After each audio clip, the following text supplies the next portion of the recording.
Hola, ¿qué tal? ¿Cómo están todos? Espero que se encuentren muy bien en otro episodio de En Alto Calibre, episodio 30, y por fin nuestra primera entrevista. Y lo vamos a hacer con un médico psiquiatra muy prestigioso que se llama Alejandro Cuevas. Él es médico de la Universidad Católica de Chile y su especialidad, o sea, la Universidad Católica de Chile y es su especialidad en la Universidad de Chile. Así que voy a pasar directamente para conversar. ¿Cómo estás, Alejandro? Gusto saludarte.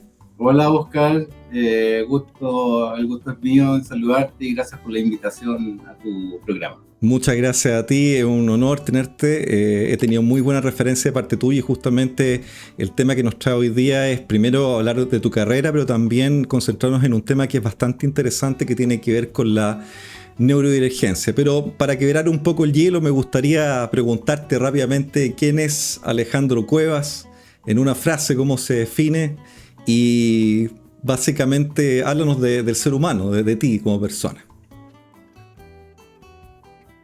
Eh, me siento en el lado del diván, ¿ah? No del entrevistador. Ujú. Eh, Como ser humano creo que una buena persona, Ya, alguien perseverante en las cosas que hace, determinado ya. y, y muy agradecido de la vida y de las cosas que me han pasado, ya sea, son muchas más las positivas, que uno siempre pone más la atención en las cosas negativas muchas veces, Sí, así es. Ujú. pero con una gratitud inmensa por lo que ha sido mi vida y por las personas que me han acompañado en este recorrido. Perfecto. ¿Y quién tú recuerdas como la persona más importante que te ha acompañado en ese recorrido de vida, en lo profesional? En lo profesional, Sí, en lo profesional, de todas maneras, ya. mis padres, y lo digo desde el punto de vista desde su ocupación para que yo recibiera una buena educación, Ujú.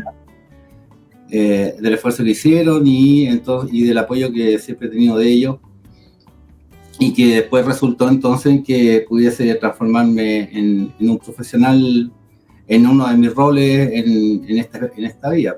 ¿Mm? Perfecto. Eh, Ujú. Ellos siguen estando presentes y mucha de mi gratitud pasa porque ellos estén a mi lado o no estén a mi lado, pero he tenido la suerte de que siempre los he tenido a mi lado, siempre están ahí en las buenas y en las malas. Me parece perfecto. Importante esa gente que está al lado tuyo en las buenas y en las malas, ¿no es cierto? Yo creo que eso siempre es una... Hay una sabiduría y siempre trabaja en eso. ¿Ah? Oye, y contándonos un poco sobre tu trayectoria, ¿cómo llegaste a especializarte en el campo de la psiquiatría? ¿Qué es lo que te llevó a eso? Entré a estudiar medicina para ser médico. Ya. No, no tenía ninguna expectativa de seguir una especialidad, sino que tenía este sentimiento de servicio y como tenía como me gustaba la biología, además me iba bien y uno va viendo sus capacidades, habilidades, Ujú. en un momento en que la toma de decisiones de qué elegir es muy difícil. Entonces llego a estudiar medicina y en el transcurso de la carrera, cuando llego a cuarto año de medicina, paso por el ramo de psiquiatría en la Católica, que era un mes completo. Después paso por quinto año, que era otro mes completo, Ujú. y ahí me encantó el ramo en sí. Creo que fue un potenciador el que me sacara 7 en los exámenes de ambos años. A un Y, 7, o sea, Mateo, ¿ah? Completamente. ¿Mm? pero fue el único ramo en que me saqué 7 en los exámenes. ¿Ya?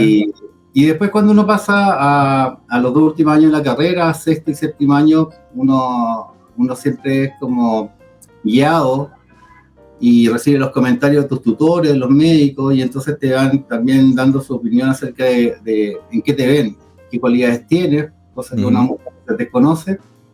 Y entonces muchos me hablaban de que tenía el perfil como de ser psiquiatra, otros me decían que tenía el perfil de ser obstetra, que también era algo que me Ujú. gustaba mucho. Y cuando llegó el momento de elegir, entonces elijo tomar la especialidad de psiquiatría. Perfecto. ¿Y qué es lo que encuentras como más gratificante hoy en día en todo esto que has hecho? Me imagino además, y eso es como una pregunta mía, pero te has dedicado a la investigación clínica, me imagino, en ese caso, pero ¿qué ha sido lo más gratificante? Sí, lo gratificante va por el ámbito personal en el sentido de que esto de que tengo una gratitud por las cosas que me han pasado, si algo agradezco es poder hacer algo que me encanta trabajar, eh, estar con los pacientes, me encanta lo que hago. Y entonces, a través de los años, te vas dando cuenta de que no teniendo mucha conciencia de tu rol, de tu labor, vas viendo cómo muchas veces tus intervenciones trascienden en la vida de la gente, ¿no? Que no pasa solamente por ayudarlo en situaciones que generalmente son de mucho malestar, de mucha impotencia y de mucho sufrimiento, de periodos dolorosos de esas personas, pero a su vez te vas dando cuenta que cómo van evolucionando. Entonces, siempre está la percepción y recibe el comentario acerca de la gente de que cómo lo hago para poder escuchar problemas todos los días. Es verdad, una cosa bien interesante, eso escuchar problemas todos los santos días no es fácil en el fondo. Exactamente, pero eso es al inicio, porque cuando tú empieza a pasar el tiempo, te das cuenta que cuando las cosas se hacen bien, generalmente siempre vas a ver mejor a la persona que te consultó. Entonces cada vez que la ves mejor y cuando ya la ves recuperada y después lo controlas ya más a distancia, entonces solo recibes gratificación. Claro. Y si yo tengo una cantidad X de pacientes en el día, generalmente los pacientes nuevos son los que, claro, llegan y que son desconocidos, entonces, claro, llegan, son los que cumplen esta impresión que tiene toda la gente de cómo escucho todos los días problemas y cómo lo hago. Pero en general, la mayor cantidad de los pacientes que yo en el día son los que causan gratificación.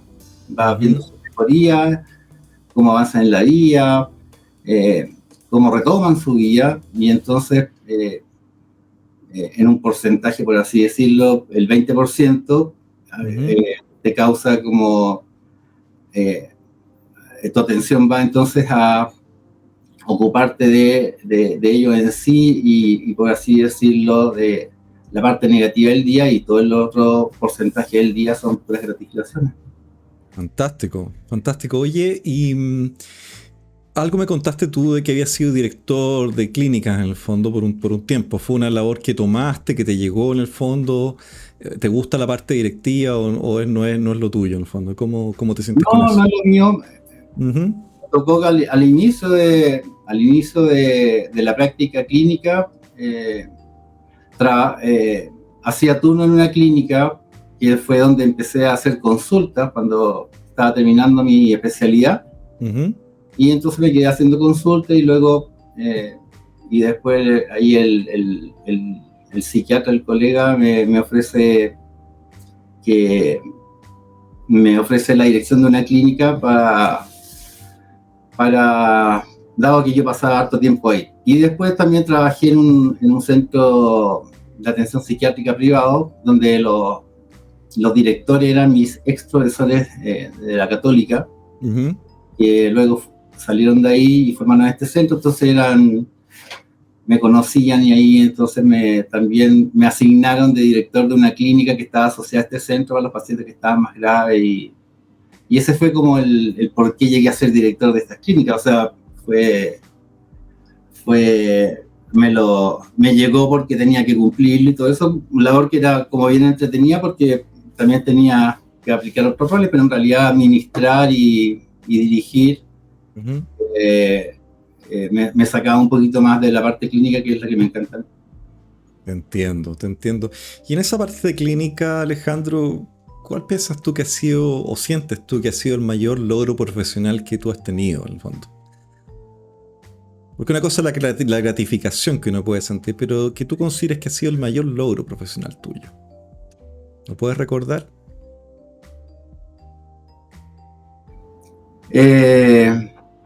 Pasó hace harto tiempo cuando yo me dedicaba a hacer, cuando me reclutaron para poder ir a trabajar en el estudio de fase 3, ¿Ya? ya que eran estudios que son los que se hacen las pruebas de los fármacos en población después de haberlos estudiado 10, 12 años. Me acuerdo, es una anécdota en realidad, ¿Ya? ¿ya? Es una anécdota, pero que estamos hablando de logro que fue como bien determinante para mí porque me situó y me dio como la confianza de poder saber de qué capacidades tenía. Entonces, había que rendir un examen que se llama un GCP, un Good Clinical Practice, para poder, había que aprobarlo para poder ser investigador clínico. Y que fue en Escocia, en Edimburgo. Y era una semana y yo sufrí de jet lag. Es decir, yo me pude adecuar a los horarios Ujú. y empezaba a las 7:30 de la mañana y terminaba a las 4 de la tarde. Y Ya. yo llegaba a las 10 de la mañana, a duras penas me iba a dormir siesta, no almorzaba y volvía a las 3 y Chuta. Mm. ahí me las arreglaba. Entonces los tiempos en que ya me trataba de acomodar, entonces revisaba los apuntes, iba con algunos chilenos, pero había mucha gente y me acuerdo que nos reunimos los chilenos la noche previa al examen y empezamos a revisar conceptos, preguntas, todo eso. Y al final fui el mejor evaluado, ¿ya? Buenísimo. Para sorpresa de todo y también sorpresa mía. Y eso fue como un aliciente muy importante. Lo digo porque cuando uno se fija meta, objetivo, ¿ya? Claro, uno hace de todo y planifica y prevé situaciones, ¿ya? Y así es como también uno enfrenta más o menos la vida. Pero como es la vida, que es media desequilibrada, siempre te pasan cosas que te pueden alterar tu atención, tu sentir, y sin embargo ahí está esta cosa de la determinación, ¿ya? Claro, claro.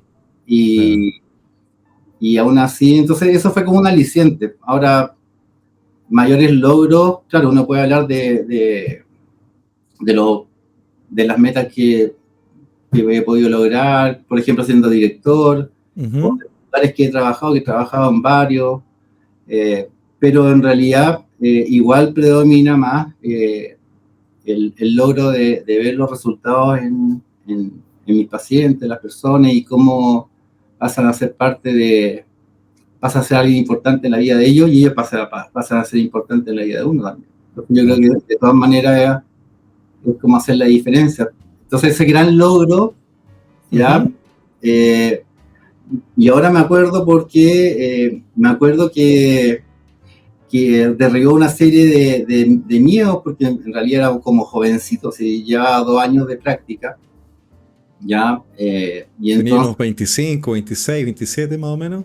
ahí, y entonces eso fue como un aliciente, algo que me potenció, así y me dio mucha confianza y eso. Buenísimo, buenísimo. Oye, un tema que tengo como súper en mente tiene que ver con el auge de ciertas enfermedades psiquiátricas. ¿Cuáles consideras tú que ha sido como la que más ha estado en apogeo, en aumento acá en Chile? ¿Tienes más o menos una idea sobre eso? En Chile, bueno, en Chile y en todo el mundo, la prevalencia de las enfermedades psiquiátricas es la misma en todo el mundo, más o menos, Ujú. ¿ya? Más o menos, y eso habla de el hecho biológico, el origen biológico de las enfermedades psiquiátricas en sí. Ya, Cuando hablo de las enfermedades psiquiátricas, hablo de las enfermedades relacionadas a la mente. No me meto en lo que es, por ejemplo, la estructura de personalidad o de los trastornos emocionales. ya, Entonces, cuando uno habla de enfermedades psiquiátricas, obviamente que tanto como síntomas y como trastornos son los trastornos ansiosos, ¿ya? ya. Ujú. Eh, y no sé, una de cada 4 o 5 personas varía, de año a año en Chile sufre de un trastorno de ansiedad y eso es una cifra bien alta, pero también se repite en el resto del mundo por lo que yo te decía. Y el síntoma más frecuente es el de ansiedad. Después sigue el síntoma de desánimo. Desánimo en medicina técnicamente es depresión. Entonces, cuando uno habla de depresión, no habla de una enfermedad, habla de un síntoma, ¿ya? Que es desgano, desinterés, desmotivación. Y cuando uno está por alguna circunstancia y cae en un episodio depresivo mayor, es decir, una fase, una etapa de tu vida en la cual este síntoma de depresión de andar desinteresado, desmotivado, que no significa que uno no funcione, claro. ¿ya? Y tú caes en una fase, una etapa de tu vida que es un episodio depresivo, ¿ya? No importa el motivo, pero caes en eso y no en una reacción depresiva, conceptualmente lo que pasa es que tus funciones se deprimen. Es como un resultado disfuncional en base al síntoma, es más o menos eso, ¿no? O sea, empieza la entidad de un episodio depresivo ya significa que hay un trastorno mental anímico. Perfecto, ya. Y entonces, ese episodio depresivo mayor puede ser manifestación de un trastorno anímico que hay que designar de dónde viene. Puede ser igual, el episodio puede ser igual, pero hay que ver en términos bien generales si es de una depresión monopolar o una depresión bipolar. ¿Ya? ¿Cuál es la diferencia, perdóname mi ignorancia, pero entre bipolar y monopolar, ¿de qué se trata eso? Cuando de repente a alguien le dicen, oye, eres bipolar o cosas así, uno lo escucha de repente. Por eso cuando uno habla de depresión es el síntoma, cuando uno habla de un episodio depresivo es la manifestación de una de estas dos enfermedades. Y un trastorno depresivo mayor, recurrente, monopolar, significa que la persona tiene variaciones del ánimo, ¿ya? Que se están en fases de su vida y que siempre el ánimo desde la normalidad va a bajar, se va a deprimir, ¿ya? En su funcionalidad. Entonces va a tener un periodo de su vida en que sus funciones van a estar deprimidas en todo orden de cosas, en tu corporalidad, en tu parte cognitiva, en tus ritmos biológicos, tu percepción de las cosas, en el contenido negativo, pesimista, desesperanzador de las cosas, ¿ya? Entonces, a diferencia de un trastorno depresivo mayor, recurrente, bipolar, en el cual también pueden haber fluctuaciones del ánimo, pero hacia el otro polo. Perfecto. Ahí viene el término bipolar. Si el término bipolar habla solo de que tu ánimo puede ir a un polo, ¿ya? O puede ir a un polo, recuperarse y en algún momento irse al otro polo. Y de ahí viene el término bipolar. Perfecto. Ya viene de este trastorno depresivo mayor recurrente, bipolar, porque hay momentos, periodos en los cuales el ánimo se exacerba, se exalta y tus funciones también se exaltan. Te entiendo. Y es bueno tener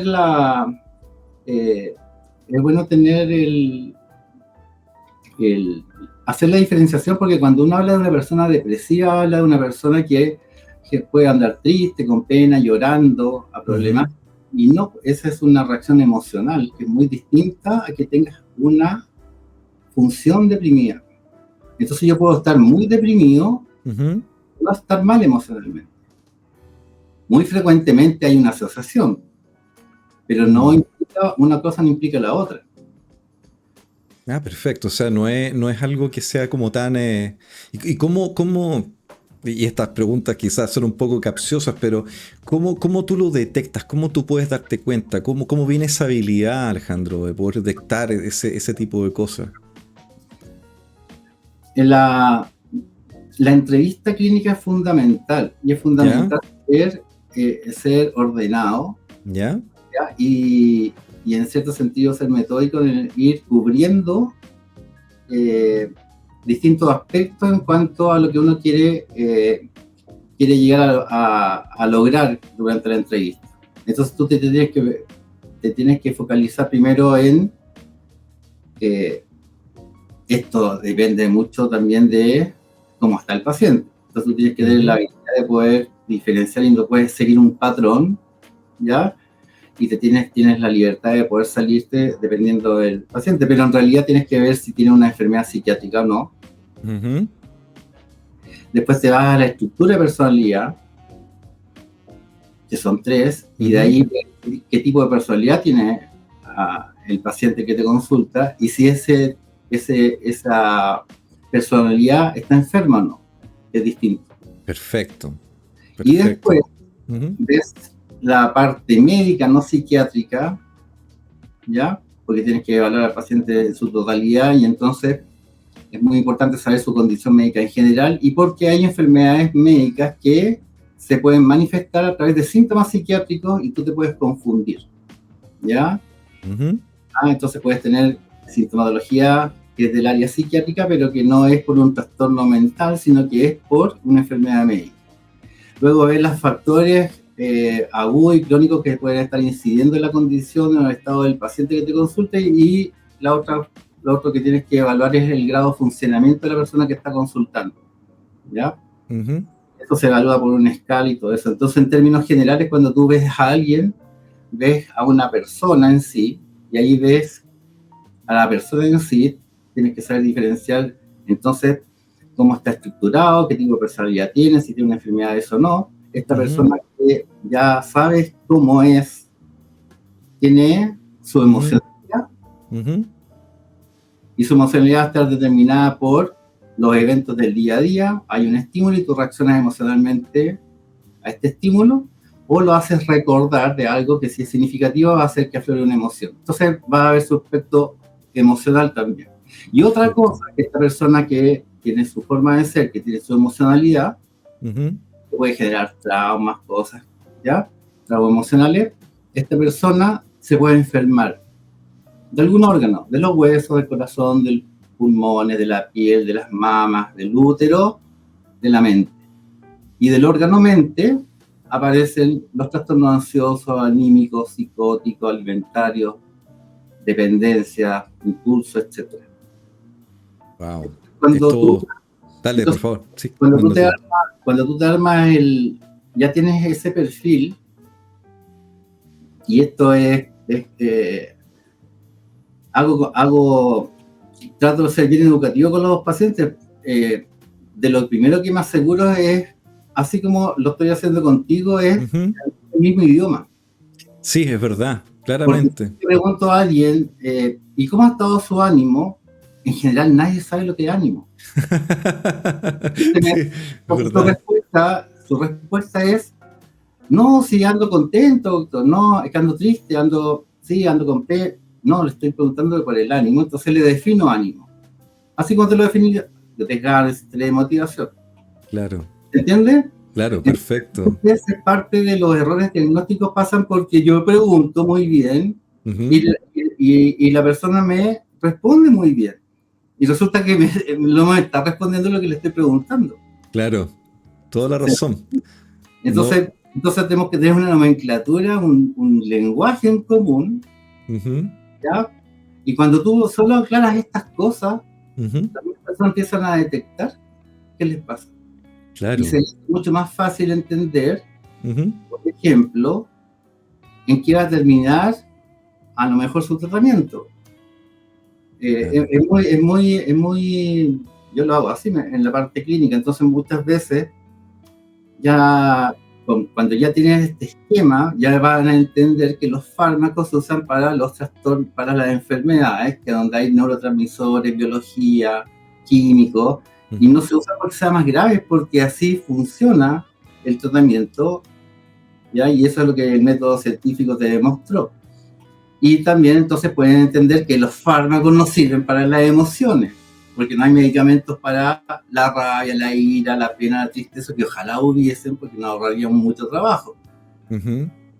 O sea, por ejemplo, si algún paciente, por ponerte el caso, está tomando sertralina, por ejemplo, ¿es para bajar algunos cambios en el pensamiento, en la velocidad de pensamiento, o es para, por ejemplo, la gente que maneja la rabia? ¿Cómo lo ves tú eso, por ejemplo? Que es un fármaco que siempre se utiliza, como el alprazolam, por ejemplo, no sé. Depende. ¿Depende? Depende de la dosis. Ya. Los fármacos tienen su rol, van a tener un rol determinado según cómo lo des, para qué lo des y las dosis que lo des. Pero hablando así, si alguien está tomando sertralina, lo que sí te puedo asegurar es que la sertralina no no va a provocar ningún cambio en su forma de ser, Ya. en la personalidad, que es una de las temores que tiene la gente de tomar medicamentos, porque me va a poner plano y no voy a reaccionar a nada, entonces no voy a hacer,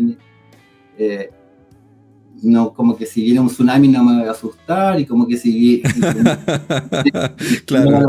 no voy a hacer, no, porque Ujú. no pasa por eso, pero son parte del sistema de creencias que hace que la gente no tiene por qué saber, pero eh, pero sí hay que educarla, ¿ya? Pero con un buen fin, y eso hace que cuando la persona empieza a entender y comprender a través de solo estas pequeñas tácticas, ya empieza a ser terapéutico, Claro. ¿ya? Por ejemplo, empezamos a hablar de esto acerca de cuáles son las enfermedades más frecuentes o la mayor prevalencia, cómo estamos en Chile, y en realidad la ansiedad. Ansiedad. Y la ansiedad es, por así decirlo, lo mismo que el miedo, es la misma Ujú. sensación del miedo, y se diferencia entre que cuando yo tengo esta sensación de miedo, generalmente es frente a algo que es conocido, vivido, objetivo, palpable. Entonces Claro. me enfrento a la altura, me enfrento a un ratón, me enfrento a una araña, entonces me viene esta sensación y que me perturba y yo voy a reaccionar. Pero cuando tengo esta sensación frente a algo desconocido, la incertidumbre, la duda, lo que sospecho que puede pasar, pero no sé cómo, ni cuándo, ni dónde, y cómo voy a reaccionar y cómo voy a estar parado, y entonces mi cuerpo va a tener que reaccionar frente a esto para estar preparado, que es angustia. Claro.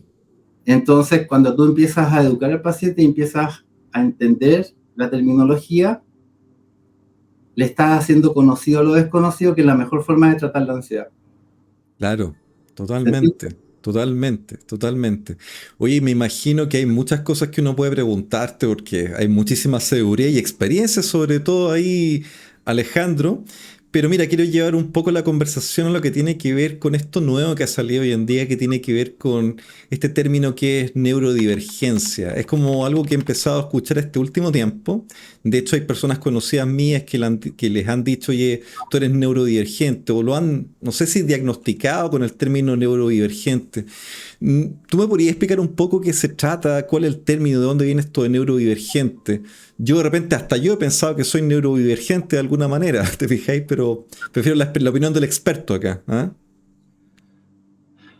Sí, el término neurodivergente es un término que tiene su origen, es un término no médico ¿Ya? en su origen, pero que sí habla del aspecto médico, entre otras cosas.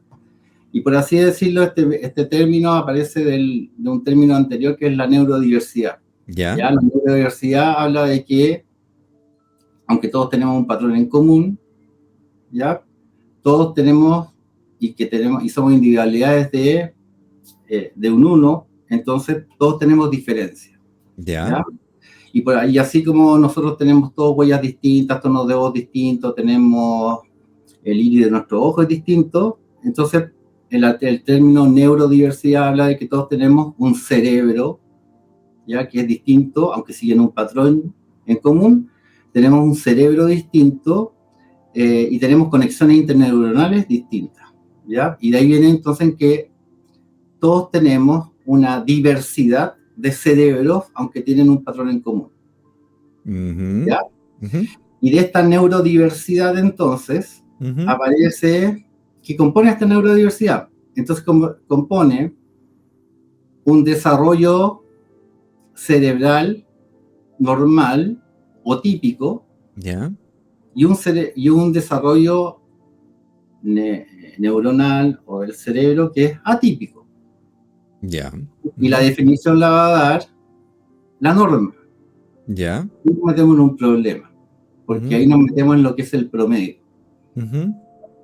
Y las normas cambian y varían según estadística, según matemática, y así como tú vas a un laboratorio y te tomas exámenes, ves cuánto está el colesterol y dices, los valores son entre esto y esto, para llegar a eso es que se tuvo que normar y ver cuál era el máximo, cuál era el mínimo, cuál era el promedio, y entonces sale una norma.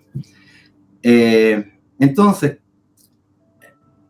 quienes no tienen o divergen o tienen un desarrollo neuronal o del cerebro atípico o divergen de esto, entonces son los neurodivergentes, que habla en general entonces de una distinta funcionalidad derivada del neurodesarrollo acerca de cómo tienen constituido su cerebro, sistema nervioso. Y de ahí vienen los neurodivergentes, ¿ya? Perfecto. Y que aparece entonces como entre el 15 a 20% de la población sería neurodivergente y que se acerca mucho a lo que es la prevalencia de las enfermedades o trastornos mentales en la población, que es más o menos de un 25-27%. Entonces, 25, son un cuarto de la población está con enfermedades mentales, así. Wow. O sea, claro, y cuando tú lo llevas a y lo vemos en términos planetarios, ¿ya? entonces imagínate la población mundial, ¿cuántos son? 8.000 millones. Claro. Sácale el 27-25%. Wow. Jamás pude mencionar que iba a ser tanta gente en el fondo. O sea, no es como pasar, decir, oye, un cuarto de locos en el mundo, no sé si están así, pero con enfermedades o patologías, yo creo que eso es otra cosa en el fondo, ¿no? Pero ese es el concepto. Ya. Ahora estamos hablando de las enfermedades mentales. Ahora, el término neurodivergente entonces se refiere entonces a esta parte de la neurodiversidad y que se Ya. sabe a través de sus conductas, de la capacidad de percibir el entorno, de cómo se adapta, Ya. y eso sí da sintomatología, altera su funcionamiento, o Ya. tiene un funcionamiento que se separa de la norma, del promedio, entonces pasa a ser un neurodivergente, Perfecto. un neuroatípico. Neuroatípico. Ya. Neurotípico. Neuroatípico. Ahora, es una forma, y esto nace de un término no médico porque nace a fines del siglo pasado, de una socióloga autista, ¿Ya? que entonces empieza a reclamar y empieza a organizarse para, Ujú. de esta forma, decir que todos tenemos una diversidad y que el grupo que es catalogado como atípico o neurodivergente ¿Ya? solamente es distinto en su funcionamiento y que se sale de la norma, y de esa manera entonces desestigmatizar a la gente que es neurodivergente, porque tiene esa cualidad o característica. Perfecto. Ahora, mirado de esa perspectiva, a mí me parece muy buena, porque, y tú ocupaste un término que entonces estamos todos locos. Sí, pero hay la opinión del ignorante contra la del experto, No, Alejandro. porque lo que pasa es que hacia eso va el concepto que nace de la neurodiversidad para poder dar paso a la neurodivergencia, ¿ya? Porque de dónde viene ese término que estamos todos locos, lo que pasa es que así como ahora existen los trastornos del ánimo, del alimentario, trastornos psicóticos, en algún momento, por 40, 50 años, sobre todo al inicio de la psiquiatría, todos los que iban al psiquiatra eran neuróticos o psicóticos. Claro, sí. ¿Entiendes? Y eso se transmitió en el tiempo, entonces que al psiquiatra es loco o neurótico. Como consultan más las mujeres, son las neuróticas. Entonces ¿se entiende? Sí, Pero claro. eso estigmatiza. Claro, por De hecho, supuesto. de hecho, conceptualmente, si uno revisa entonces el término de quiénes son neurodivergentes, yo soy el primero de la lista porque todos los psiquiatras somos locos. Estamos peor que nuestros. Y es un concepto que uno cambia, Claro. ¿ya? Ujú. ¿Ya? Y entonces me parece muy bonito porque es una forma de contrarrestar esta creencia, ¿ya? Claro. Pero Ujú. por otro lado, también tiene en su profundidad el poder incluir a los que son catalogados como distintos dentro de lo que nosotros constituimos que es la sociedad, Ujú. nuestro relacionarnos con los otros y con el medio. Entonces, Entonces, cuando uno designa de esta manera, puede diferenciar si, aparte de si hay una diferencia funcional, eso también entonces trae como derivado que nosotros podemos tener también no solo enfermedades, sino que diferencias solamente, Claro. ¿ya? Que están establecidas, pero como todo lo miramos negativo, ¿ya? También ahí caben los dotados, que se salen de la norma, ¿se entiende? Claro. Entonces los dotados también son neurodivergentes. Claro, Sin claro. embargo, uno se va al aspecto ya siempre, bueno, todo fluctúa entre polos, pero uno siempre tiene esta visión más negativa, más pesimista y más del error. Entonces, pero también se salen de la norma todos los que son mucho más dotados. Oye, Ahora, Alejandro, ¿y se está proponiendo, por ejemplo, quizá un cambio en la percepción que se tiene sobre la neurodivergencia en ese sentido, en el fondo, de incluir justamente a los dotados dentro de este paquete, en el fondo? yo creo que esta es una buena fórmula porque Ujú, hace más comprensible el poder saber que todos somos distintos, ujú, aunque compartimos un patrón en común. Pero en esencia yo creo que independiente de caer en normas, salirse del promedio, hacia arriba o hacia abajo, ujú. nosotros todos tenemos la misma potencia y todos somos perfectos en sí. Claro. Tenemos una perfección, así como intrínsecamente todos somos buenos y Ujú. somos amorosos, intrínsecamente yo creo que todo eso, parte de esa perfección también se puede mirar desde esta perspectiva. Entonces, la persona que nace con una discapacidad, por ejemplo, pero no solo mental, sino que física, Ujú, pues va a sentirse perfecto para poder enfrentar la vida. ujú, ¿Ya? Alguien que esté privado de la visión ujú, va a tener las puertas abiertas para desarrollar otras habilidades y otros sentidos que ujú. ojalá nosotros todos pudiésemos tener esa capacidad.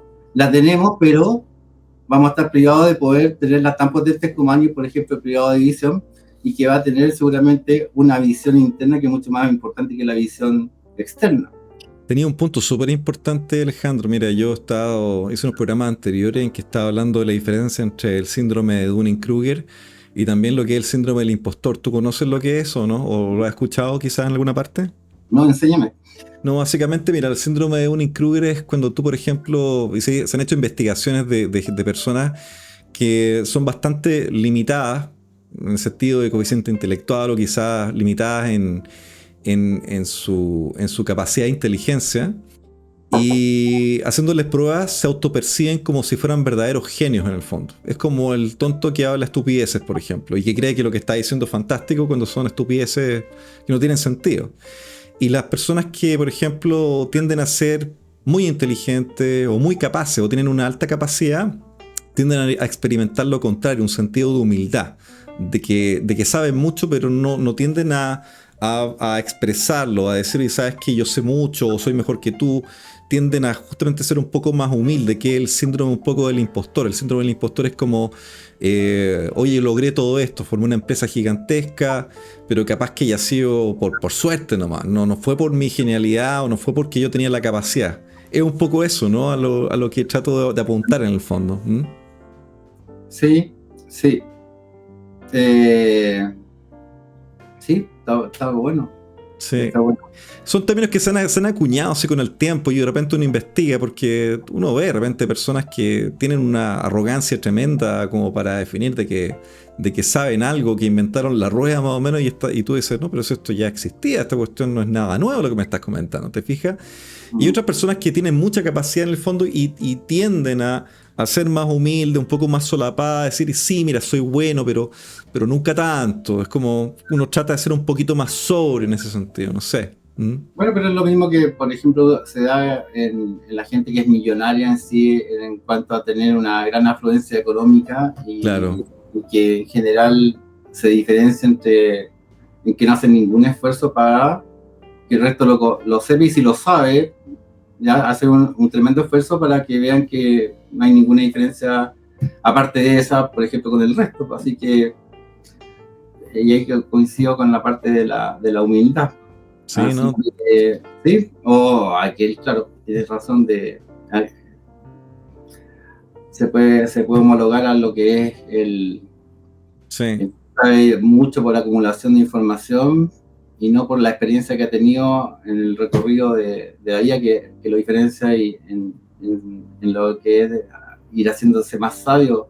Sí. Y Pero que te sabes va, que me llama mucho la atención porque lo estás viendo en enfoque que quizás lo que dices, a mí por lo menos me hace mucho sentido, Alejandro, y créanlo o no, me toca una fibra fuerte, ¿ah? Es como que siento que hay cosas que de repente uno comparte con las personas y siente que hay una fibra que se está tocando, quizás porque todos quizás como seres humanos somos parte de un periodo de adaptación en el fondo. No quiero llevar mi caso personal, pero en el fondo todos pasamos por un periodo de adaptación desde que somos niños en el fondo hasta que maduramos y crecemos. Y cada uno tenemos nuestras particularidades o excentricidades, si se quiere, para ser nosotros mismos. Entonces creo que la manera más quizá abierta en que lo estaba abordando me hace mucho sentido. No pensé y fíjate que hay una diferencia bien clara, ¿eh? Quizás no quiero ser crítico en el fondo, pero de repente cuando yo voy al ámbito de la psicología, por ejemplo, veo que hay mucha especulación, ¿ya? Y por eso es que yo definí, dije, ¿sabes que quiero hablar con un médico psiquiatra que sea experto en el tema, en el fondo? Porque de repente en la psicología de repente hay alguien que me dice A, me dicen B, me dicen C, o hay un neurólogo que me puede decir A, B y C. Y pasa en el fondo, y es un poco la crítica como padre. No sé, pues yo fui al colegio durante el año del 79 al 93, recién salí del colegio. Pero nunca me encontré con que los papás le decían, oye, su hijo tiene algo, su hijo tiene tal cosa, su hijo tiene tal cosa. Y ya uno cuando es papá y lleva a los niños al colegio siempre viene con las sorpresas, como su hijo tiene algo. ¿Ah? ¿Qué tiene, mi hijo? No, mira, es que tiene un poco de inmadurez aquí, o que tiene un trastorno de no sé qué cosa, y tenéis que llevarlo. Y ahí viene, te endosan a ti el cheque en el fondo, tenéis que llevarlo tú en el fondo a un especialista para que lo vea. Pero no sé, pues yo me acuerdo cuando era joven y te encontrabas con cualquier cantidad de trogloditas que eran tus compañeros y a nadie lo andabas yendo al psiquiatra, tú te adaptabas nomás con lo que existía. Y hoy día todo es como un problema. No sé qué opináis sobre eso, quizás estoy hablando pachotadas, pero no sé, pues que un no, poco. está perfecto porque tiene que ver mucho con la temática de la neurodiversidad y la neurodivergencia. Eh, Terriblemente, a mi entender, ¿Ya? y hablando de lo que son los colegios, porque tiene que ver con los niños, Ujú. eh, si tú tienes a alguien, una profesora o hay algún problema de conducta y todo eso, ¿dónde es enviado el niño? ¿A consultar a quién? A la neuróloga Mm, mm. o a la terapia ocupacional, no sé, pues. Ya. Y la importancia es el diagnóstico. ¿Qué le pasa al niño? ¿Ya? Ujú. El diagnóstico es un acto médico. Lo definiste bien, un acto médico. Es un acto médico. Ya, Diagnosticar es un acto médico. ya. Por así decirlo, si haces deporte y se sale el hombro, Ujú. una luxación de tu hombro, y no te lo puedes encajar, Ya. va a haber un kinesiólogo o un traumatólogo. Eh, buena pregunta. O sea, si es médico, un traumatólogo, supongo yo, asumo. ¿Cierto? Es como Sí, lógico. ¿Ya? claro, O sea, si tiene una fractura, te van a llamar a un traumatólogo, no a un claro. kinesiólogo. Ujú, claro. Menos van a llamar a un rehabilitador, a un huesero, no sé, ¿ya? No, pero no mal calificándolo. No, no, no, no. Pero ¿por qué lo digo? Porque cuando un niño tiene una dificultad en el colegio, lo ve la jefa de la UTP. Y según Ujú, la jefa de la UTP, según si le da problema o no al niño, o a los profesores, o a los compañeros, y para dejar tranquilos a los padres, entonces le va a decir, ya, lo va a ver el psicólogo del colegio. claro.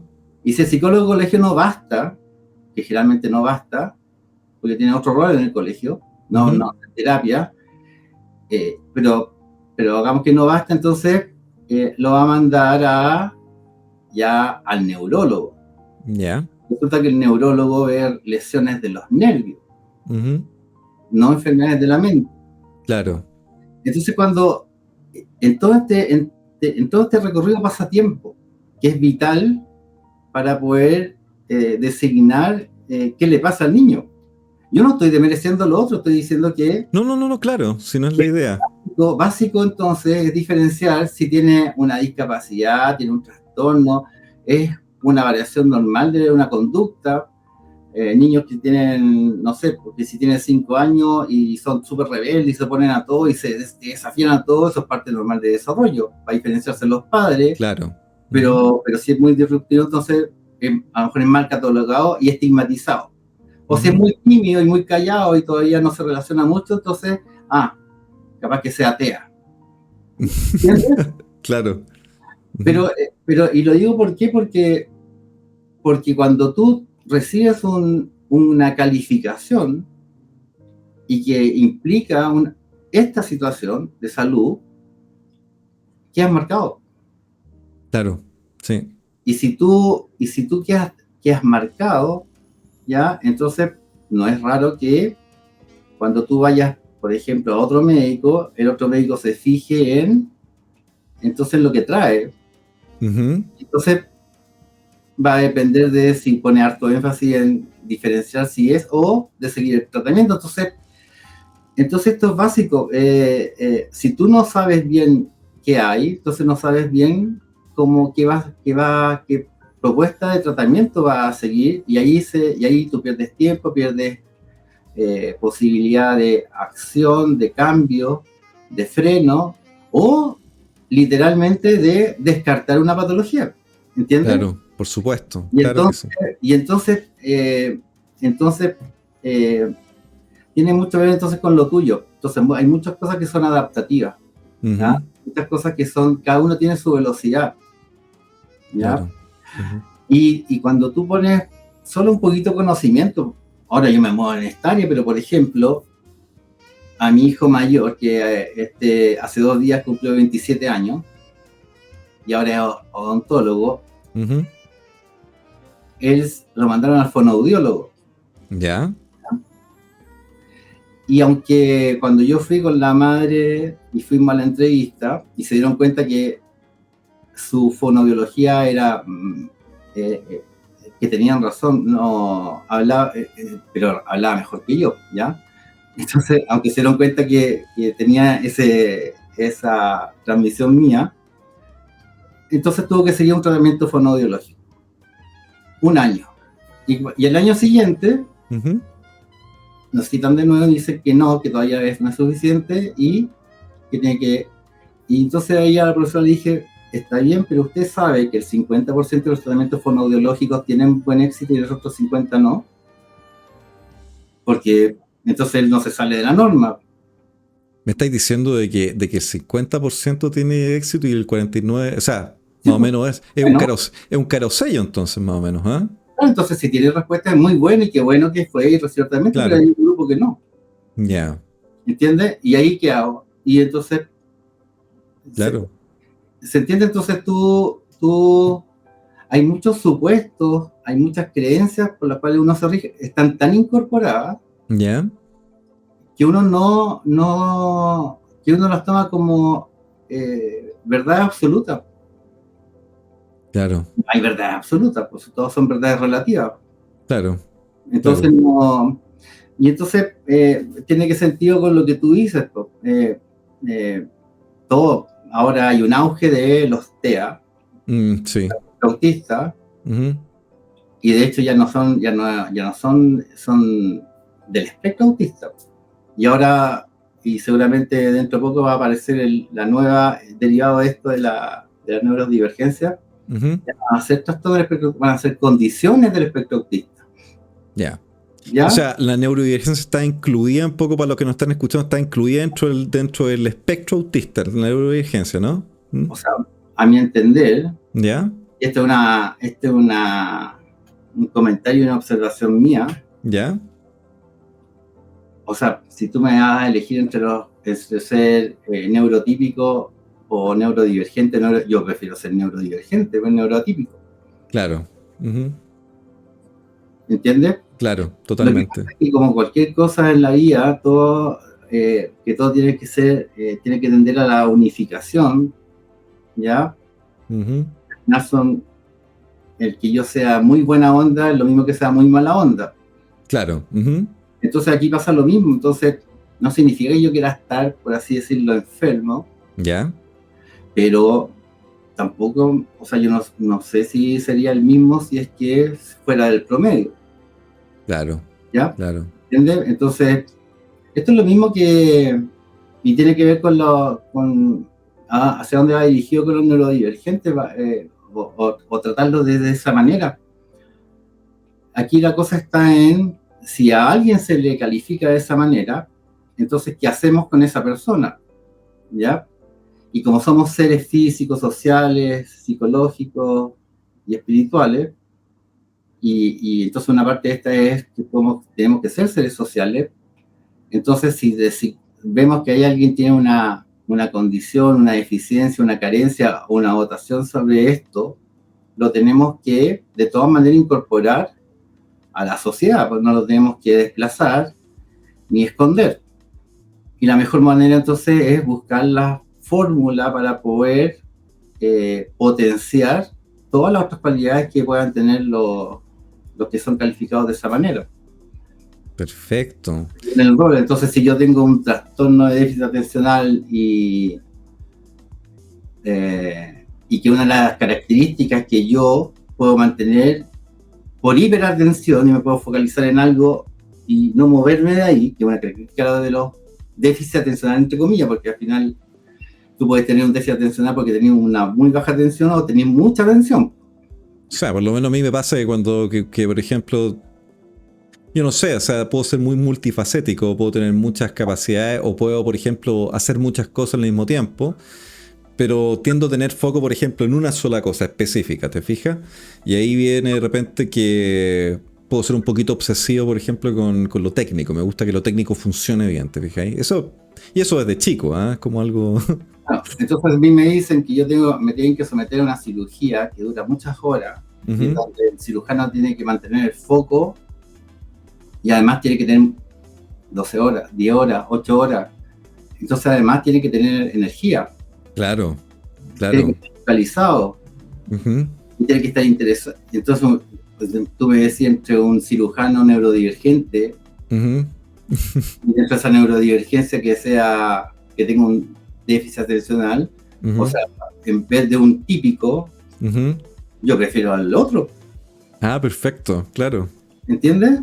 Claro, tiene sentido. Claro, pues tiene sentido. Entonces, al final es cómo nos adaptamos con uno mismo, con nuestro entorno, y dentro de esta temática es cómo somos incluidos como seres sociales, cómo Claro. compartimos la sociedad.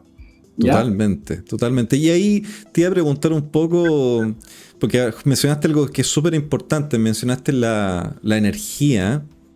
Y ahí te iba a preguntar si sientes de repente algún estrés o agotamiento personal, no sé, cuando ejerces en el fondo, o lo tuviste, o se te pasó, cómo lo manejaste en el fondo.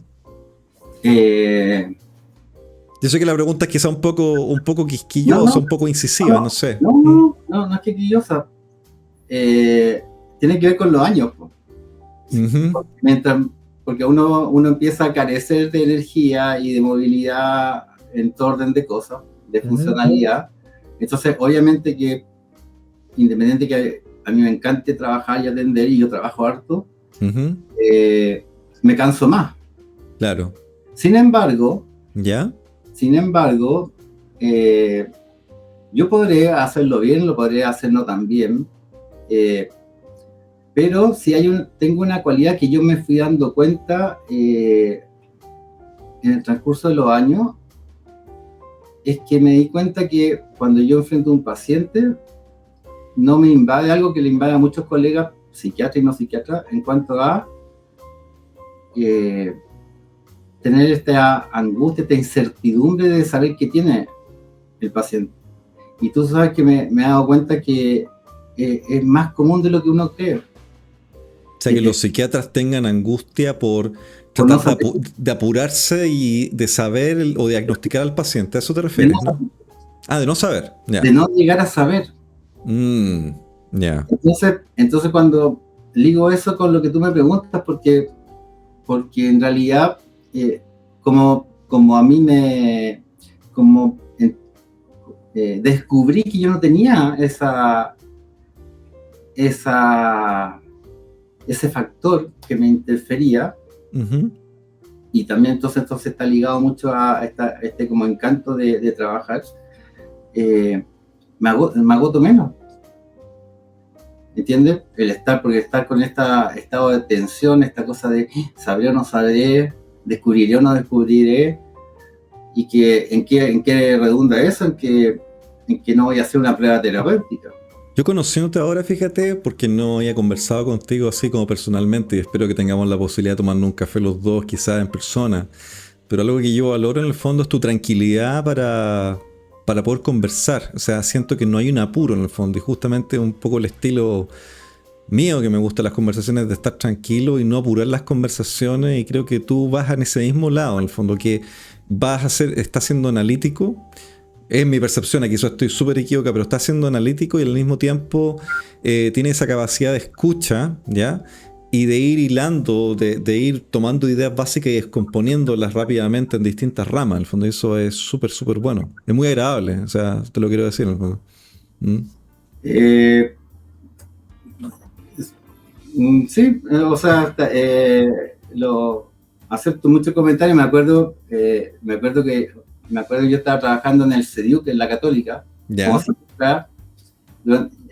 Había terminado la beca y estaba trabajando ahí, entonces atendía, pero yo estaba preparando mi examen de grado para ser psiquiatra, para el examen final, ya habiendo terminado la beca. Y me acuerdo que entre pacientes, si faltaba uno o no, entonces yo estudiaba, y claro, yo tenía la sensación de que se acercaba el examen, entonces que se iba a alcanzar, si no, que esto. Y me acuerdo que llegó el ingeniero, lo hice pasar y empecé a hablar y lo empecé a entrevistar. Entonces, como nunca le pregunté, oye, ¿y usted qué espera de su tratamiento? Y me contesta, y ahora me acuerdo de lo que tú me dice, ¿sabe que me gustaría estar tranquilo como usted?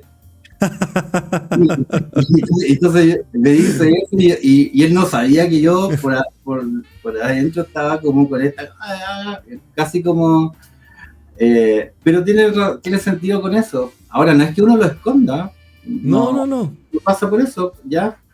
Son formas por eso te digo que uno va descubriendo y se va redescubriendo lo que es muy bonito, ¿ya? Y Claro. muchas veces, cuando uno dice, eh, estamos en una etapa, un periodo de tomar conciencia, Sí, claro, y tiene que ver también con la neurodivergencia, porque uno siempre dice, oye, la búsqueda no es en cosas que están fuera de ti, sino que están más adentro de ti. claro.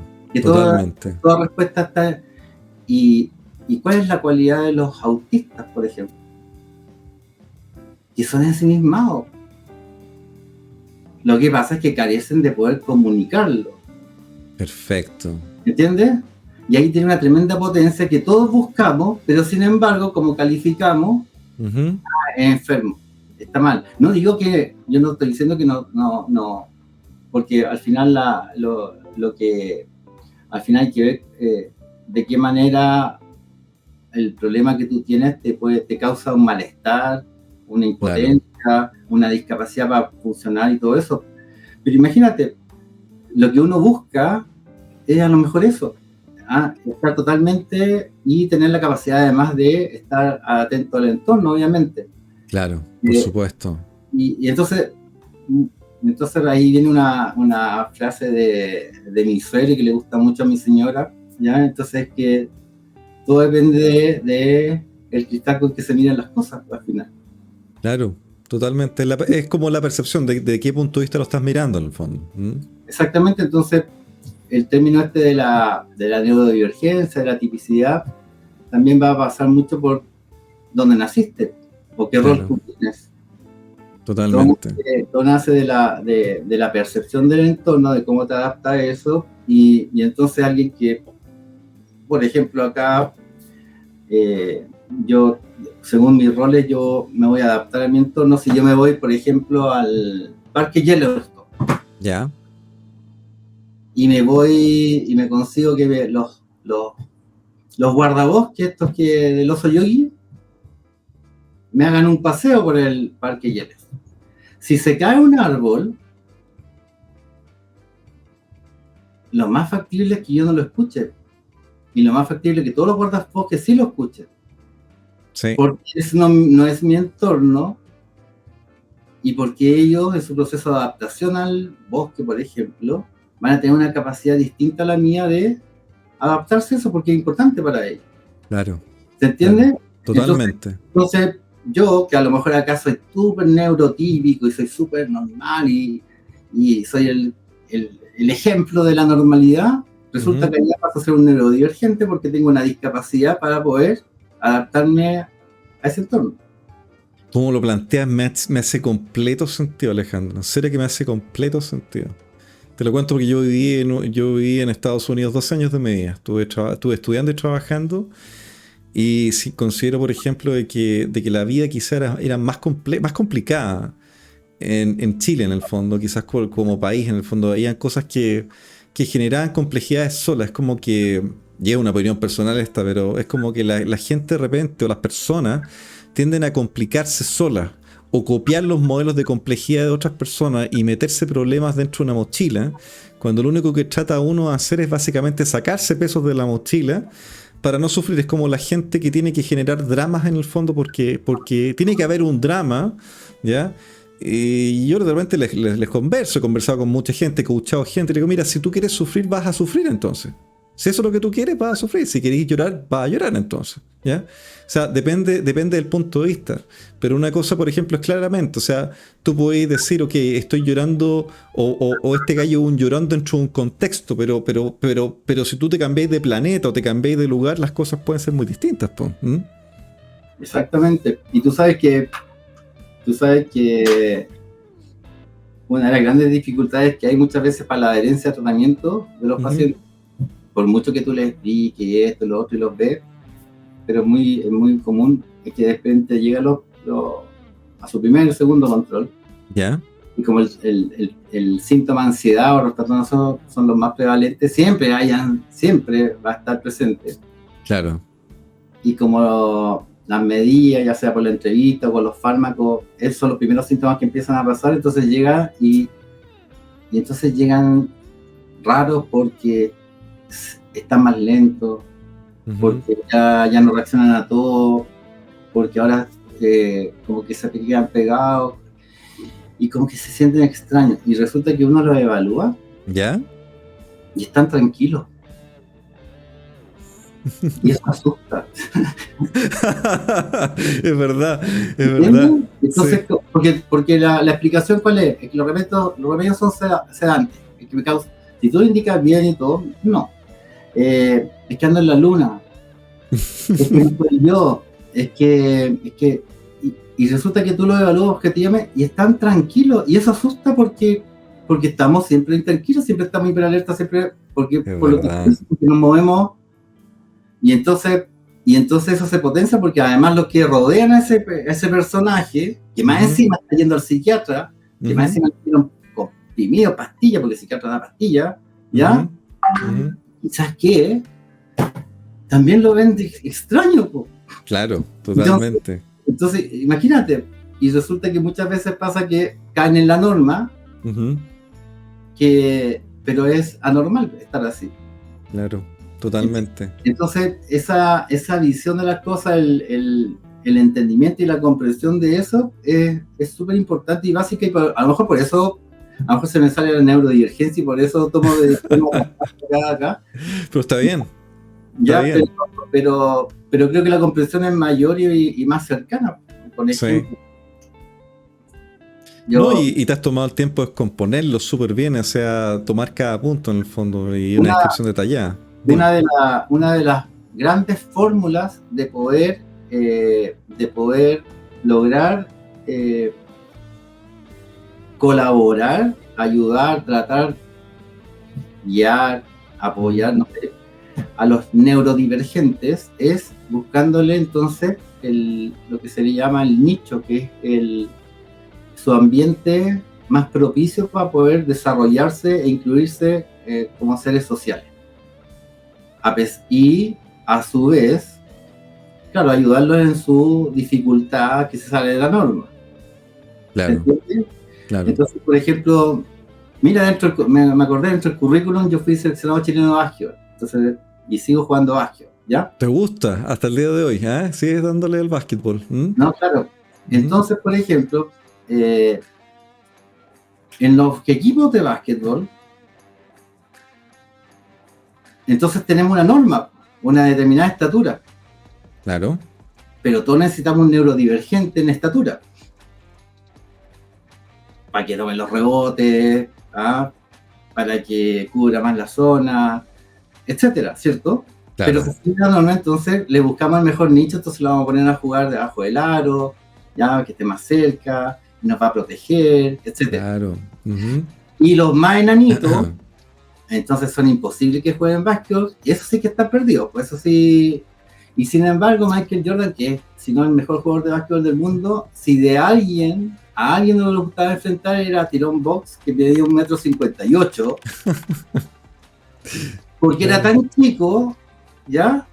Y era tan rápido, que le buscaron su nicho, entonces era un excelente defensa, y robaba las pelotas, ¿ya? De los más altos, y Jordan decía, es terrible jugar, porque me tengo que adaptar a algo que yo no... ¿Se entiende? Por supuesto. No, entonces, la analogía hace todo sentido. Te juro que me lo explicaste, pero clarísimo. Ese es el concepto del nicho, de buscarle a cada...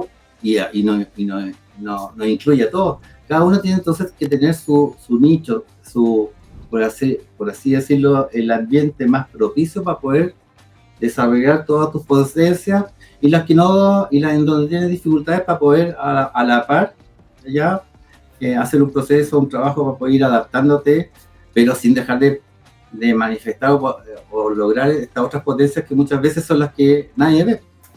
Oye, una pregunta, cuando los neurodivergentes ya en tratamiento, si hay que, por ejemplo, llevarlo, ¿se les medica o no se les medica? ¿Qué pasa con ellos, por ejemplo, con los neurodivergentes? Lo que pasa es que, ¿te acuerdas cuando decíamos que nace un término no médico? Claro. Lo que pasa es que conceptualmente, claro, ¿quiénes son los neurodivergentes? Trastorno espectro autista, Asperger, trastorno de déficit atencional con hiperactividad, las dislalias, la dispraxia motora, o sea, los que son torpes, ya los que se tropiezan y se caen o no calculan. Pero también ahora se incluyen los trastornos ansiosos. Y los trastornos ansiosos también están cayendo en un espectro. ¿Ya? Por ejemplo, el trastorno obsesivo compulsivo, que es un trastorno ansioso y donde hay un déficit, y ahí está el síndrome de la Tourette, que también es parte de los trastornos neurodivergentes. Entonces también cae el trastorno de pánico y traen las... Pero también se incluyen a los depresivos, a los trastornos bipolares. Entonces al final, todo aquel que tenga una neurodivergencia, o sea, todo el que tenga un trastorno en su salud mental de la parte médica, de la parte del órgano mente, tiene una neurodivergencia. Ahora, esto es tan relativo, porque hablamos de los trastornos mentales, y es como... Y nadie ha comprobado que la mente esté en el cerebro. ¿Cómo eso? Nadie ha demostrado que la mente dependa del cerebro. O sea, que físicamente dependa del cerebro, o sea, funcionalmente. Claro. Wow. ¿Se entiende? Entonces, y psiquiatra viene del término psique, que viene del griego, y psique en griego significa alma. ¿Verdad? Tengo toda razón. Psique, claro. Alma. ¿Entiendes? Entonces, al final, el que me presente como médico psiquiatra implica que en realidad no me dedico tanto a la... Y ahí entonces empieza toda esta esta confusión, te das cuenta como el vocabulario, el lenguaje, los términos, entonces hacen que muchas veces estas conversaciones sean muy beneficiosas, pero también a su vez, produce controversia, porque tenemos que hablar de la misma terminología. Sí, totalmente. Del mismo vocabulario. Sí, pero yo creo que es súper importante manejar un buen vocabulario y entenderse súper bien. O sea, la otra vez, de repente tú ves hoy día temas que son súper controversiales, por ejemplo, cuando hablamos del aborto, están los pro vida, los que están pro aborto, y de repente dicen, bueno, es que no hay problema en matar a un feto, ¿ya? ¿Qué es lo que es un feto? El feto significa niño pequeño. O sea, si tú lo traduces del latín, el fetus, en el fondo, es un niño pequeño, ¿te fijas? Entonces, todo depende del uso del vocabulario adecuado para hacer de qué estáis hablando específicamente, ¿te fijas? Entonces, comparto contigo eso, claro. Dime. No, pero te das cuenta y tú lo puedes traspasar esta dificultad, por ejemplo, entre los problemas políticos. Claro. Temática religiosa. Claro.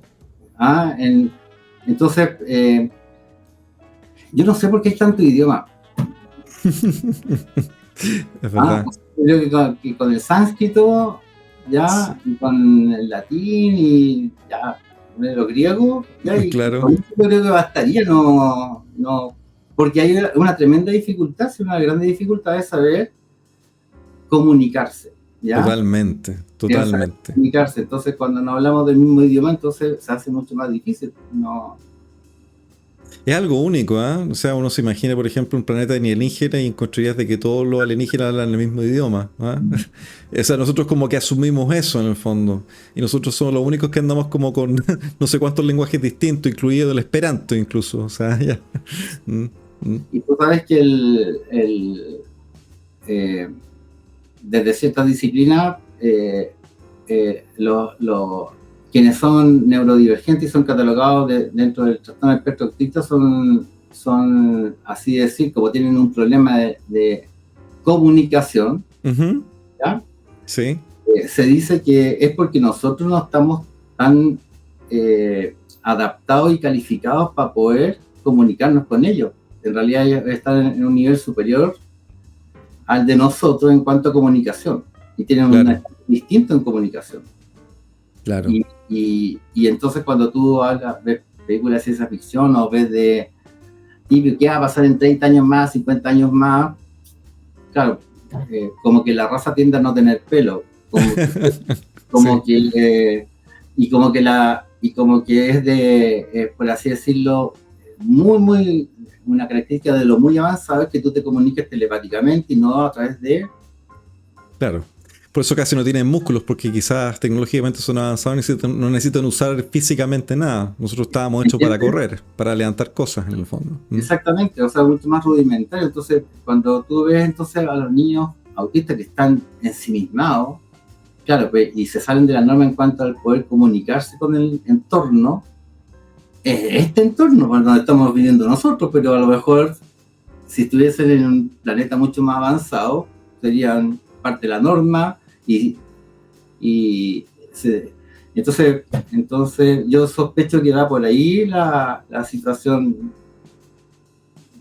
en cuanto a que seguramente la mayoría de nosotros, este 80% más o menos de biodiverso o neurodiverso, que son los normales acá, en otro planeta más avanzado seríamos calificados como neurodivergentes, pero así graves. Me hiciste pensar, ¿eh? Es como que me dejaste pensando ahora, me dejaste la pelota dando bote.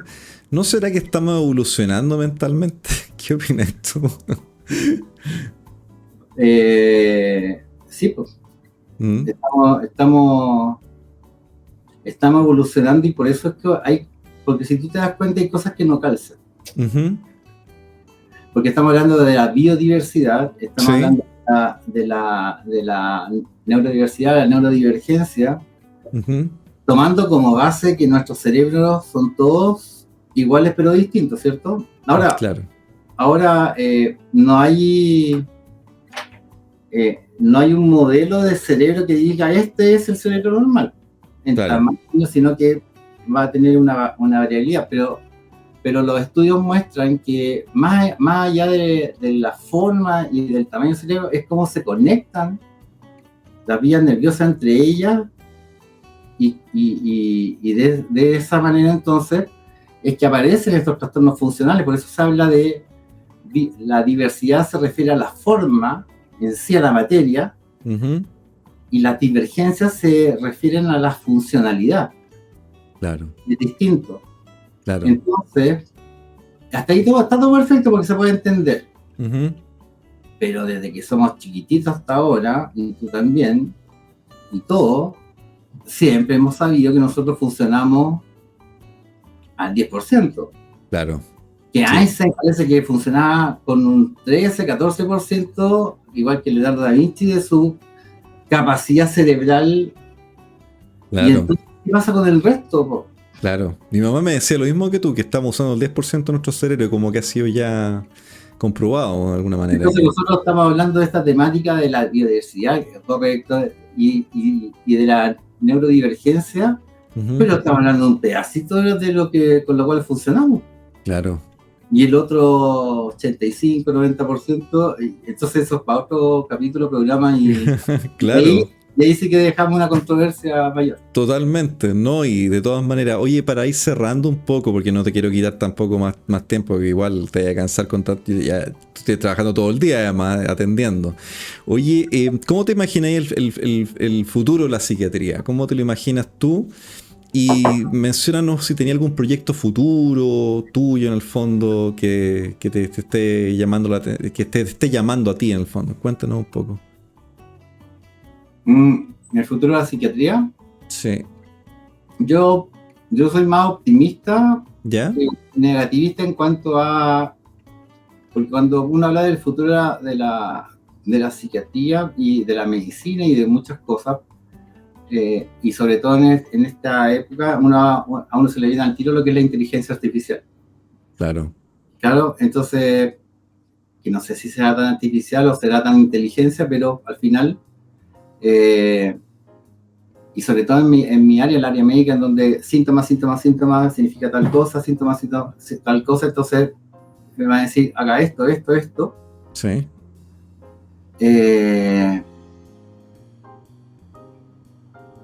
Es algo que asusta, Sí. pero a diferencia de la otra rama de la medicina, aquí el contacto, el habla, es lo que estábamos hablando acerca de cómo hablamos de la misma terminología.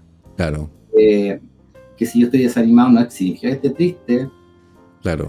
Y que si yo estoy muy mal emocionalmente no significa que yo esté con un problema del ánimo. Claro. Y lo que yo siento cuando el paciente habla es demasiado importante como para que yo pueda usarlo como una herramienta terapéutica. Claro, totalmente. Si yo estoy con una paciente que yo noto que yo le atraigo mucho, Uh-huh. por ejemplo, es porque ella se siente atraída hacia mí. Claro. Claro. Entonces, si yo tomo que porque me atrae esta paciente, yo tengo que ser capaz de tomarlo y decir, me lo está transfiriendo. Eso es muy difícil. Es química. ¿Entiendes? Sí. Y poco objetivable. Claro. Entonces me parece que como muchas cosas va a servir para bien, para muchas Uh-huh. cosas, Uh-huh. pero en otras no. Y yo creo que la psiquiatría se salva eso. Pero hablando del futuro de la psiquiatría, descartando esa parte, yo creo que sí soy un poquito más pesimista porque ya hablamos de la cantidad de gente en el planeta que tiene alguna dificultad en su salud mental. Un cuarto, nada menos. ¿Ya? Pero las políticas acá en Chile y en todo el mundo que se destinan a la salud mental en cuanto a salud no tienen concordancia. Es verdad. No tienen relación cuando tú hablas de las prevalencias de los trastornos del ánimo y de la depresión. Y resulta que económicamente se pierden billones de dólares por eso, porque la gente no trabaja, por los subsidios, porque hay que pagarle la licencia, porque y teniendo ese costo, ¿por qué se invierte tan poco? Claro.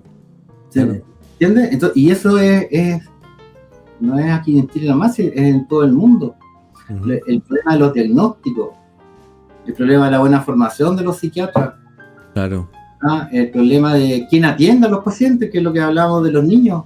Si no, los pacientes que llegan acá a la consulta, como a todas las consultas de los psiquiatras, son los pacientes que ya llevan tiempo en psicólogos, en neurólogos, ¿ya? Y en médicos generales, que ya, sin más hablar de eso, uh-huh. Entonces cuando llegan acá ya, porque ya no dan más, porque ya anda el psiquiatra que te dé pastillas, o porque o los presiona la señora, o los presiona del trabajo, claro. o porque colapsan y así llegan. O sea, no es que me siento mal anímicamente, que esto y lo otro, y voy al psiquiatra. Uh-huh. Eso no es. Y más encima el motivo de consulta, entonces no es tener conciencia, sino que es por algún problema, porque... Entonces, eso que parece que uno lo ve todos los días, yo entiendo gente que está en España, que está en Inglaterra, gente por esta cosa derivada de la pandemia, de la telemedicina y todo eso. ¿Ya? Entonces me doy cuenta que resulta que los problemas de los trastornos mentales los ven médicos generales, el médico familiar, el médico que se preocupa de la comuna, de la región, de la ciudad. Y si alguien... Y entonces a mí me toca ver chilenos que están allá, uh-huh. Y resulta que no están bien tratados porque no tienen buenos diagnósticos, y es obvio, porque no los ve un psiquiatra. Es tan fácil como eso. Claro. Entonces imagínate eso. Entonces, el solo ver quién se hace cargo de la salud mental de la gente, uh-huh. ya es un problema en cuanto al futuro de la psiquiatría. Claro. Y así, yo creo que entonces, por un lado, como el futuro no existe, yo creo que lo que nosotros tenemos que ocuparnos es que con nuestras acciones en este instante, cómo construimos eso. Claro. Entonces, hay que poner énfasis y en esto de alguna manera, y cada 4 años, cada 4 años, entonces una de las grandes propuestas de los gobiernos es aumentar el gasto en salud, y sobre todo en salud mental. Y resulta que estamos en las mismas. Claro.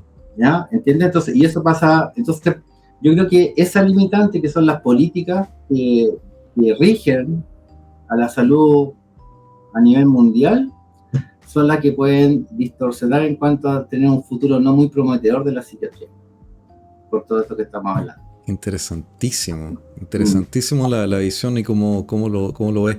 Oye, para que sepan las personas que nos están mirando, ¿cómo se accede a Alejandro Cuevas? ¿Cómo se pide una consulta contigo? ¿Cómo se llega a ti? Sé que no tenéis la agenda llena, pero... Oye, sí. Oye, ni yo me sé los números de la consulta. Sí. Pero ¿dónde te pueden buscar en el fondo? ¿Dónde te pueden encontrar? Número de la consulta, mira, yo no lo sé.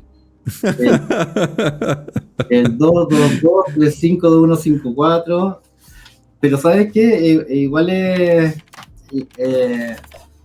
al final cuando uno, al final la mayoría de la cantidad de personas que uno puede ver y todo eso se debe a la transmisión boca a boca, al comentario, ahora nos ponemos de acuerdo y yo te doy los datos. Ningún problema. En algún momento ahí poner algo, porque pero quizás tener confianza, credibilidad, ¿ya? En los colegas, en hacerse asesorar, y que si tú tienes todos tenemos un conocido médico, porque todos somos pacientes en algún momento. Claro. Y siempre pedir una recomendación, ¿ya? Un dato, ¿ya? Alguien que tú veas que tuvo una buena evolución, ¿ya? Esa persona es, no a mí solamente, sino que te va a guiar Un acto de servicio, y eso ya es un buen paso para esto, hablar de el futuro de la psiquiatría, ¿ya?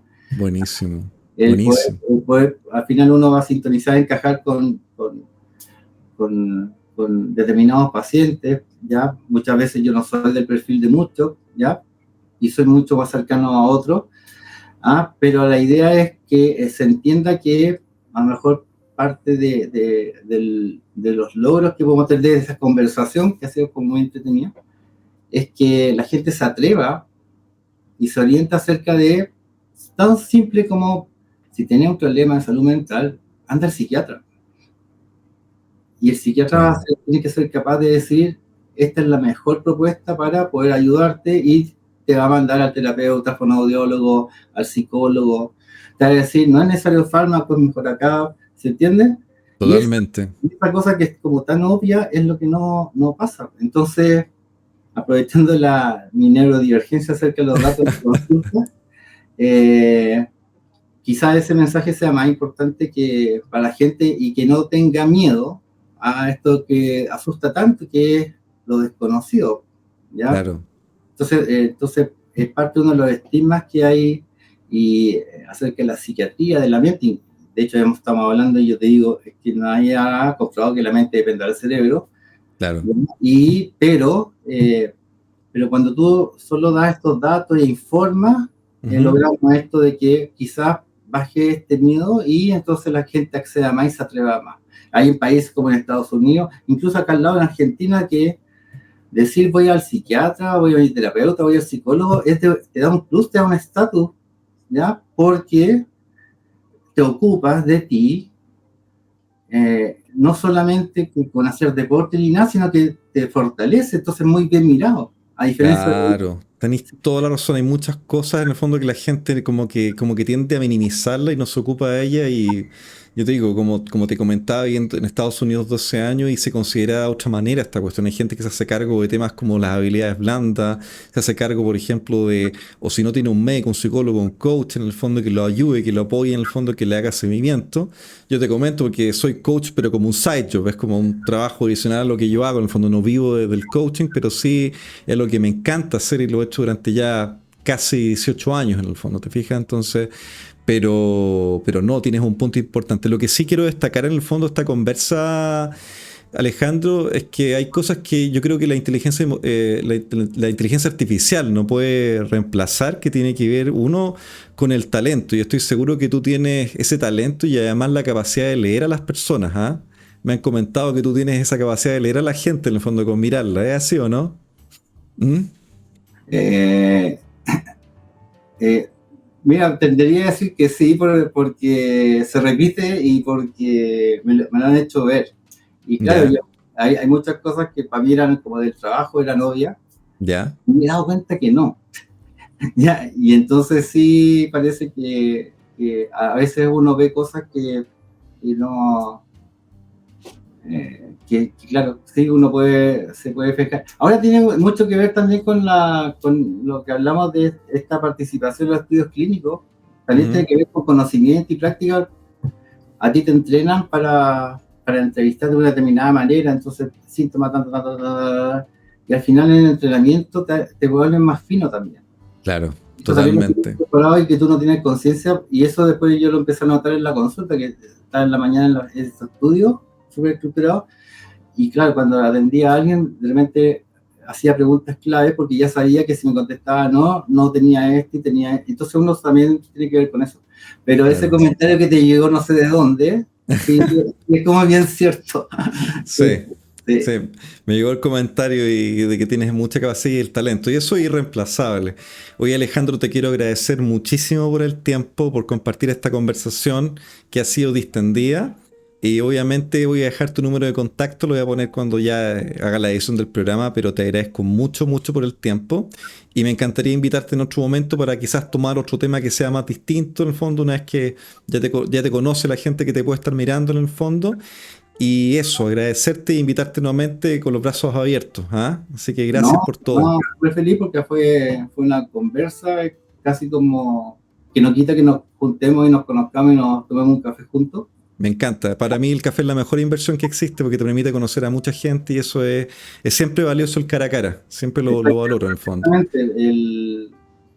Y, y muy agradecido de participar en tu programa Ujú. y dispuesto siempre a aportar, Ex- más que opinar, a aportar. Excelente. Muchas gracias, Alejandro. Bueno, les agradezco muchísimo a todos ustedes la audiencia y recordarles de que si les gusta el contenido y lo encuentran de valor, por favor le pongan un like o también se pueden suscribir a nuestro canal para obviamente ver más contenido de valor como el que acabamos de tener hoy día. Y recuerden que la victoria se gana todos los días para aquí, para llegar a la excelencia. Así que con eso les doy un gran abrazo y espero que tengan una muy buena semana. Cuídense mucho. Chao, chao.